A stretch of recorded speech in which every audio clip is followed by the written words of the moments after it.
Hello mga kabaka, ito panibagong araw naman, panibagong pagsubok at panibagong hamon sa buhay. So ngayon araw ng Sabado, walang pasok ang mga bata. Ito, pupuntahan lang natin yung school ni Princess Martha dahil sira na daw ang kanilang electric fan at wala na sila magamit.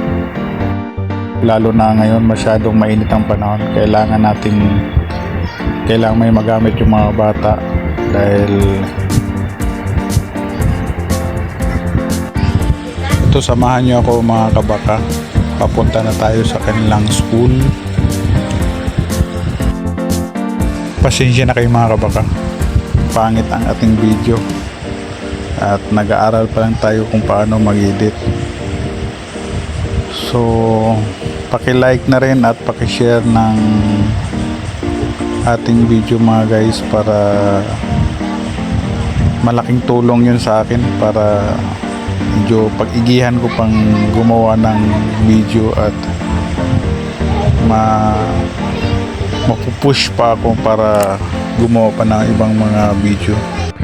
Ito, palapit na tayo sa kanilang school, malapit na tayo sa gate at magpapaalam lang tayo sa guard.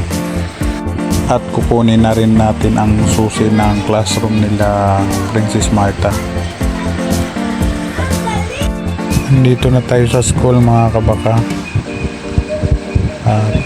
Kukunin lang natin yung susi doon sa card para doon sa classroom nila Princess Martha.